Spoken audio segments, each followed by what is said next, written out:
Welcome to Aveda Backbar Sessions, a collection of exclusive interviews brought to you by Aveda Australia. Join me, Lauren McClenahan, Aveda's National Marketing Manager. And me, Megan Lloyd, the Australian National Sales and Business Development Manager, every week as we chat to industry thought leaders and noteworthy members of the Aveda network. Each episode will explore wellness principles, artistry, the importance of sustainability, and best business practices to help you create an exceptional salon business.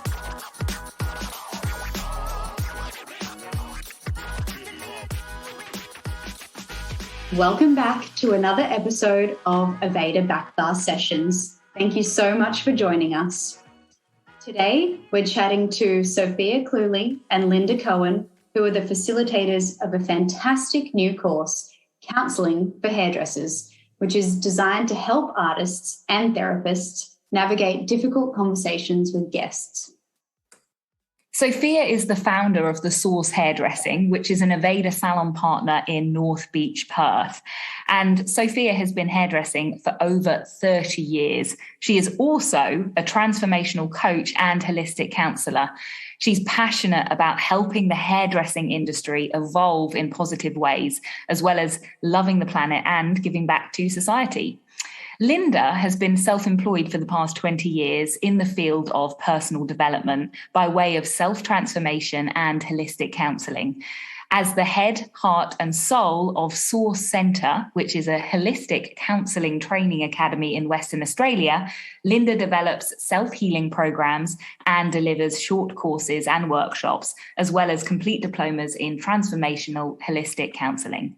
In the salon and spa service space, I'm sure you can agree that we form close connections with our guests who often share personal stories and conflicts that might be happening in their own life.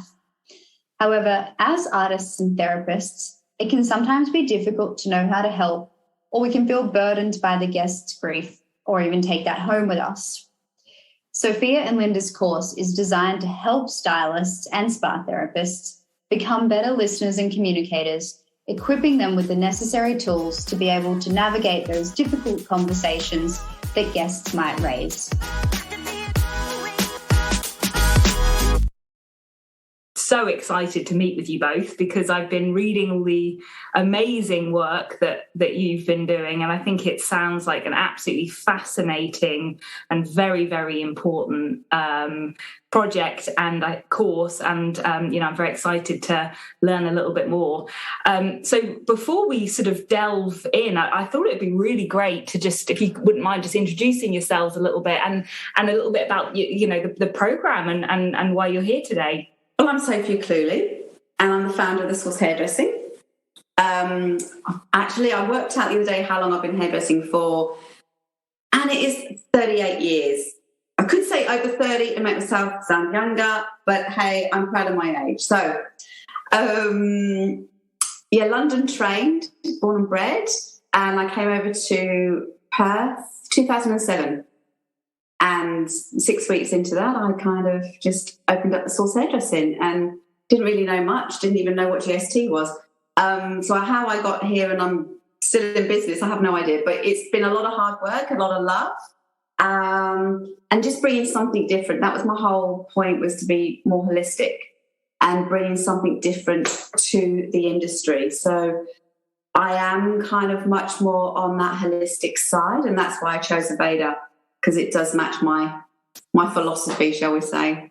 And Linda, nice to meet you as well. Love to hear a little bit about yourself and how you both sort of combined forces, really. Well, I'm not a hairdresser. I did my training, a lot of personal development, I guess, over probably 30, maybe around 38 years. It's been a long time. And then started moving into counselling training, because I could see that, so many people just in life are met with challenges. I mean, we've got a big COVID challenge right now, which is, changing things for lots of people and stretching, and we don't always have the capacity to recognise and draw out our inner resources to be able to deal with what the challenges are. So Supporting people has always been something pretty close to my heart. So I invested a lot of time in study and developing courses as well, where I could see that the way that I approached it, and Sophia touched on that as a holistic, that mind, body, spirit, or mind, body, essence, or just that something else that we kind of have in there that, connects us or provides meaning or purpose or connection, just that something else. And so I couldn't find a course that gave me that. And so I developed one and have been running it for the last coming up to 4 years. And how did you meet each other then? How did you guys combine? I probably met Linda probably about 10 years ago. So being part of the Cosmosis Mentoring Centre, so this is where, the meditation comes in and just learning, self-developing. So I've done transformational coaching, mentoring, and I've done also Linda's holistic counselling course, which was nearly 4 years ago, I think, 4 years. Yes, we met, 10 years ago. Yeah, and I've done lots of workshops and stuff with Linda as well. So, we've got a nice bond and, I think we work pretty well together. Yeah, that's wonderful. Well, I think this conversation's coming at a very important time, really. I think never has it been, more relevant to look, and certainly I think salon owners who are listening would potentially, from conversations I've had, resonate with the importance of these skills for their team and the way that teams are feeling at the moment. Before we sort of go into that and maybe delve there, what really prompted the idea of counselling skills for hairdressers in this industry? It is a unique model that you've got here, and what sort of prompted that, and what for you do you feel it's so important? I guess for me, over the years, my relationship with Sophia, experiencing how people are there in a salon when I'm there in a salon observing. Also, having done the training with Sophia and her recognising that these listening skills would actually be really helpful in the job. And then probably the thing that really was kind of crunch time where pen got put to paper was seeing an article in the ABC News about how hairdressers had become in counselling roles, and completely with no training, with no skills. And then I guess I did some work on the phone lines of Beyond Blue and 1-800-RESPECT, which is our domestic violence sexual assault line. And I learned about the cycle of abuse.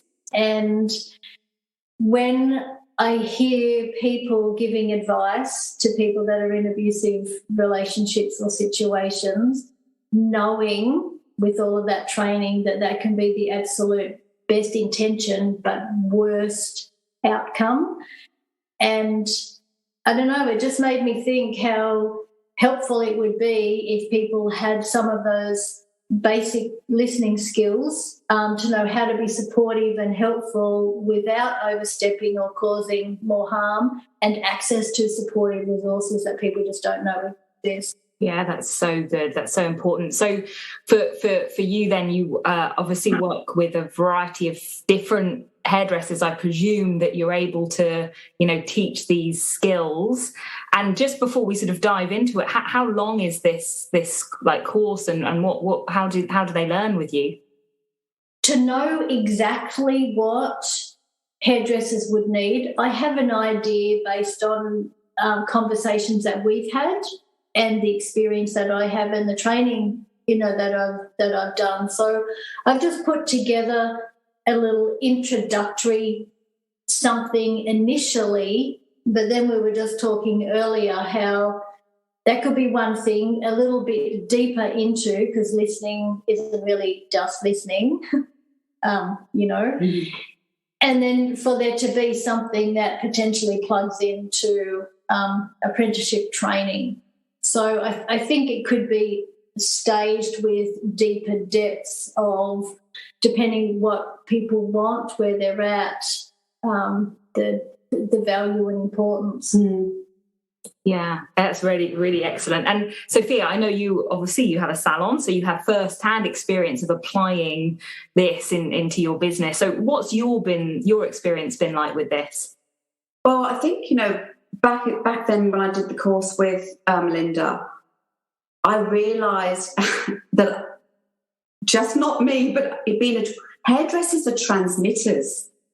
And we do, and clients come in and they do offload, right? And we are chat, and we give and we give and we give, and then we give some more.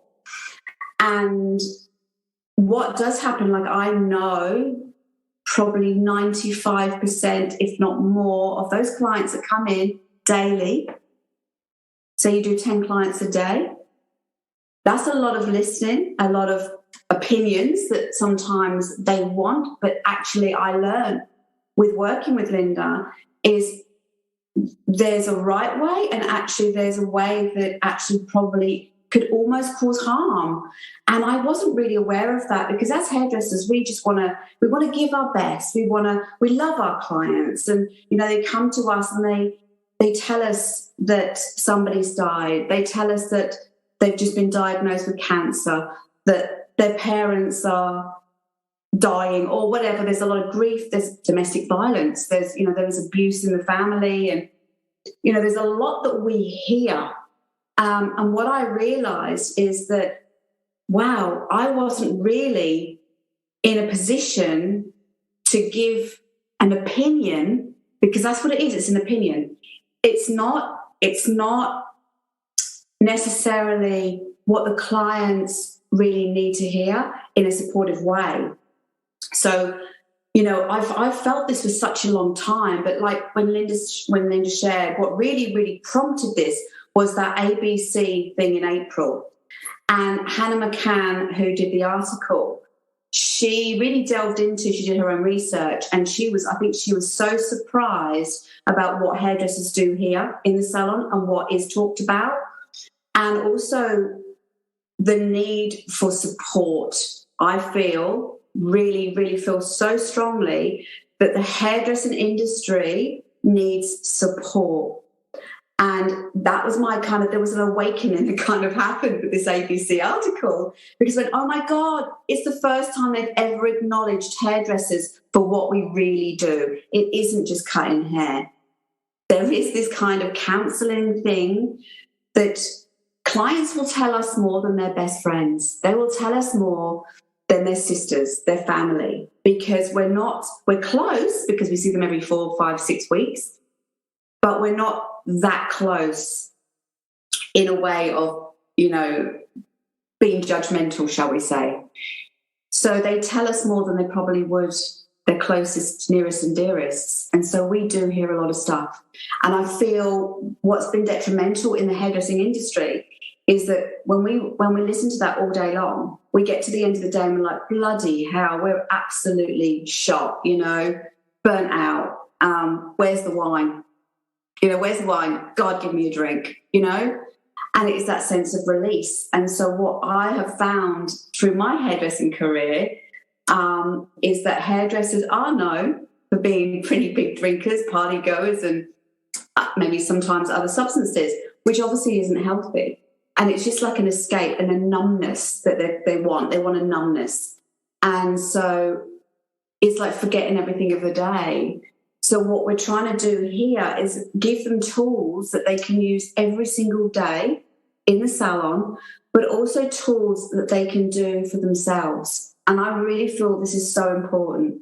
And it is through meditation, it is through wellness, it is through that holistic approach. And I just really feel like, the time is now. And there's no better time, because what they're going through now with COVID, it's very serious, Absolutely. I think you touched on some very important things here. So it sounds like the two, I suppose, lenses that maybe you're approaching this with is actually giving someone the skills to deal with some of the sort of heavy conversations that fall into the salon, and also, you know, being there, like feeling comfortable with maybe what they can answer, what they, you know, don't necessarily need to get too involved with, and, you know, being able to really sort of feel comfortable with that, and then also how to process the high intensity industry of meeting lots of people, you know, always being on, and maybe even sometimes taking on and absorbing other people's, you know, things, I suppose, stuff. Yeah. And taking care of their mental health. Yeah. Yes, exactly. Taking care of their own mental. I think that's really important. I think that's amazing. Oh, one thing that sort of actually struck a chord with me when you were both speaking as well is I think there's the two parts of it is the relationship between sometimes, you know, the guest, as we call them at Aveda, the guest and the stylist. You know, it really you can create a strong build and bond, and, you know, how can you sort of manage that relationship and then also look after yourself. And I do just want to say a little story. Actually, there's a person called David Wagner who worked with Horst Reckelbacher, who was the founder. And the reason I say this, I don't know if you know this story, Sophia, but David Wagner started a sort of program called the Daymaker, and it came, and I think it's an interesting thing to discuss. It came because someone in his salon, he had some salons in the US, and someone in his salon actually wrote him a letter, or a member of his team a letter, and it basically said along the lines of, I came into your salon the other week and I was having a blow dry, I was getting my hair done, I wanted to, you know, look amazing, and it was because I had made the decision to take my own life, and I wanted one last feeling before, you know, I wanted to look a certain way before that happened. I came into your business, your team welcomed me, looked at me, listened to me. She didn't talk about it to anyone, but she just felt safe and warm and heard. And in the consultation, she, you know, opened up and felt a connection again. And that little bit of hope, instead of going and doing that, she actually drove to a hospital and sought help. And in the letter, it said, "Thank you for making my day." And from then, he changed his business. And that his thing was, we are now day makers. As hairdressers, we're now day makers. We're out there, we're making people's days without even knowing it. And a lot of what you said resonated to me with that story. And I think the power that the industry actually has on making people feel amazing. Absolutely. Absolutely. So, I mean, we sort of touched on it a little bit, but, you know, we're now in a place where I think people are definitely feeling things are more challenging. You know, things have changed probably a lot since COVID. And what have you found that's changed the most in maybe the team and the way that they approach things? How has this impacted mental health in the salon space? And what are you seeing from your, you know, teams out there in the industry? You know, in WA, I have to say we've been very, very fortunate. However, you know, it was a rocky time, you know, back when COVID did hit, you know, having to close the salon for a couple of months, not knowing whether it would reopen again. And, you know, that day we closed the salon, God, pretty intense, you know, it was emotional. However, I feel very blessed that we are in a position at the moment where, you know, it hasn't been too bad over here. However, we don't know what's coming. We don't know what's coming next. And so there is so much uncertainty. And I know businesses that have closed. I know businesses that just don't know what to do. They're in so much debt. And I know somebody in New South Wales is in $400,000 worth of debt since COVID. And will they reopen? Who knows? Will they get out of debt? I doubt it. You know, so it's really, really caused so much trauma in the industry with the salons, and not only us, we're also hearing that from our clients as well. You know, husbands lost their job, they've closed, you know, there's people working now from home. And again, there's this thing about isolation. It's actually, I think at first it was like, hey, I don't mind working at home, this is pretty cool. but then something else has clicked in where they actually feel the lack of connection. And I think there's a huge thing going on here where now, their connection is with us again. It's like, oh, I just need to see people. I know I'm going to go get my hair done, feel better, So, yeah, it's uncertain. People don't know where they stand. And the mental health. So, again, it's the mental health. It isn't just the clients. It is the hairdressers, and I really, really want to be able to, with Linda, bring something to the industry to go, you know what, you are supported and we are here and we can make a difference and hopefully, give them some hope. Yeah, absolutely. And I mean, thanks for sharing, your experience there. I think it's been so difficult. And as you say, it's still very difficult for New South Wales and Victoria at the moment, for sure. And, when you did reopen and after that time and after that lockdown, which I mean, as an owner as well, and everyone listening to this podcast as owners, it's hard because you're taking the weight of your team on your shoulders as well, and the responsibility of that. I mean, it's a lot.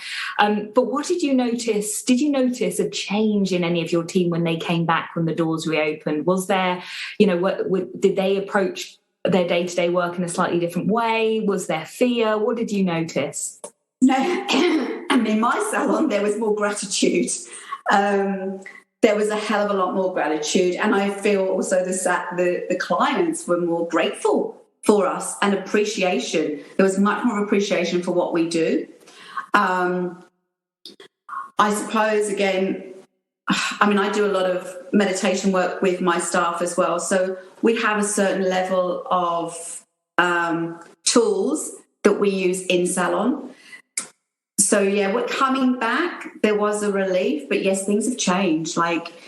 Things have changed. And this is why, again, it kind of really kind of pushes me and motivates me more to create this sense of wellness within the salon. Yeah. And it comes from us. So if we're in fear, we're only going to create more fear. So if we're in a much more of a centered space, more of a grounded space, that's what we're going to create. And I think that's important. And that's important to teach the hairdressers out there as well. It goes hand in hand. It really does. Absolutely. And so I know we've talked a bit about it as well, but can you tell me any more about what sort of skills you would anticipate someone would leave from this course, and what you see, some of the main benefits of these skills in a sort of practical day-by-day piece? Sure. I think there's different levels of listening. I think I've been studying counselling for really, long time, or, different ways. And really being present with someone and really being with them and not distracted and not, just going through the motions, really present with and listening takes skills that we kind of have to learn. We don't naturally do that. And I think some of us were born with the helper gene, I call it, where we're the ones that receive and we hear and we help and we support and we're offering, and there's a lot of energy moving in an outward direction. But we don't always know how to take care of ourselves as well, where it's not one or the other, it's not you or me, how to be able to do that for both. I can take care of myself energetically, but I can also be there for you. So that's probably one of the skill sets that would be there. Learning how to not give advice, even when asked for it. What would you do if you were me, or what do you think I should do? How to offer something back that I've heard you, and I get that, you'd like an answer or you're challenged by this, but not giving it to them, because we do not know what it's like. And I'm of the belief that we all have that knowing within us. We just might need some help to find it. And I think that helps keep the energetic exchange clearer as well. because if we were to give advice and it go in the wrong direction, we've kind of lent our energy to that. And mental health and awareness, mental health, emotional health for the stylist, to be able to take care of their own, because sometimes the content that is going to be heard is going to trigger memories in us, some of our present experience, some of our past experience, close to the bone, close to, someone that we know, and that can kind of, throw us off our centre a little bit as well, or at a time when we wish we'd have made that choice and we didn't, and now we have an opportunity to help this person do it, but it's not our choice and it's not the timing, and to just be able to, so awareness, self-awareness, big one, self-awareness, energetic boundaries, the capacity to reflect. And I guess one of the other things that I see is for there to be a space somewhere in the salon where there's access to resources, because there are so many resources and free available, but people don't know where to find them. So if there was here's a board that has a bunch of cards, or here, called Beyond Blue, and they can hook you up with all kinds of services, or 1-800 or Grief Line, any of those ones. So then it's a one step towards support without us actually being responsible for doing all of it. Does that make sense?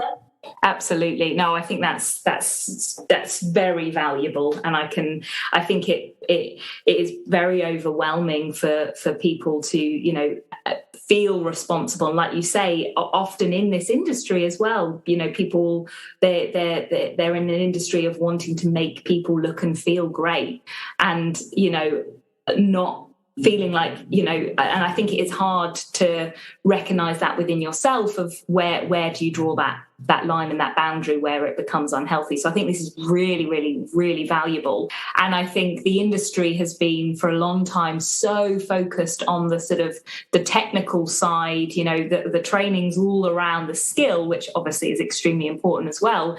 But this is layering on the sort of emotional intelligence needed to be able to have this, do this job and feel that you can create these important, I suppose, sort of relationships whilst maintaining a strong, sense of self and, everything. I think that's really, I can see how important this is. And I can definitely see, I think, we see time and time again, you can be, technically the best hairdresser, really, great. But I think ultimately as well, it's a lot to do with communication skills and how you can communicate. So I even think potentially it would help that. I don't know, actually, I'd be interested to hear if you've seen it, but I've heard people say to me over the last few years that they've really noticed a change in their newer hairdressers, their younger hairdressers coming in, and the way that they approach conversations and consultations, and they find they're a bit more fearful of speaking because we're in the digital age now. Kids that have grown up always with they want to text, they don't want to answer the phone. If you ring them, it's like, don't ring me, text me, and I think sitting down and doing consultations, I've actually heard people have found that challenging. Have you noticed that? Oh my God, so much. I think the last few years especially, I think it's really changed. I've not seen, the new ones coming in, they can't even look at you. They can't talk properly. They're like nervous wrecks. The anxiety levels of these children coming through are so high. And so, it's a huge thing. And like you said, if you don't have a good consultation as a hairdresser, you're buggered. It's the first thing. It's that first initial. If you don't get that right, you're doomed. So we know.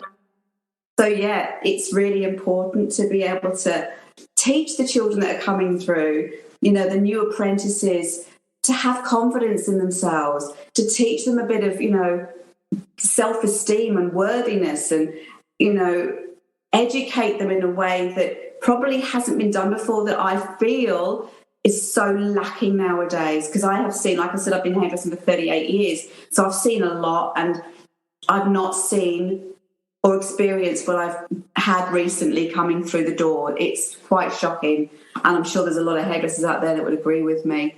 Absolutely. And when you said that this program is something that, you know, could develop organically, I do feel like that would be that another benefit of this. It's sort of actually, you know, helping a sort of a digital communicator, I don't know, I've made that up, but a digital communicator be able to, you know, actually layer on things that we might take for granted of how we communicate and you know, eye contact, and just feeling comfortable and confident to be able to do that as well. I think that's very interesting. If salon owners interested now and they're listening and they're thinking this sounds interested, how do they sort of get involved? People are interested. We'd love to hear from you. We really, really would. And then, you know, listening to you guys with your feedback from this and what you want, what do you need, I think that's going to help us produce something pretty bloody amazing.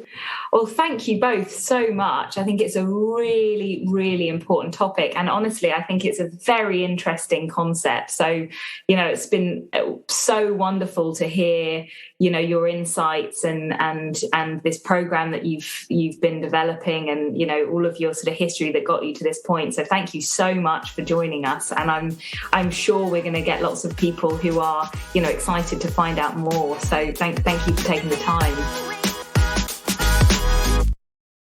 What a great conversation you had with Sophia and Linda Megan. You can really hear their passion and love for our industry in their voices. It was really very inspiring. Yes, they are both beautiful people who just really want to support and help our industry. So if you are interested in learning more about the course Sophia and Linda are offering, you can get in touch with them by sending them an email to sophia@thesourcehairdressing.com.au. Yes, and Megan, this is actually our final episode of season 1 of the Aveda Back Bar sessions. So thank you so much for spending time on the mic with me. It really has been great. Oh, thank you, Lauren. It really honestly has been so great. I've just loved chatting to so many great guests who have shared some really inspiring stories. So please do stay subscribed to your weekly Pure Pro newsletter for updates on future episodes of the podcast. But for now, let us bid you farewell. Thanks for tuning in to another edition of Aveda Back Bar Sessions, which is proudly brought to you by Aveda Australia.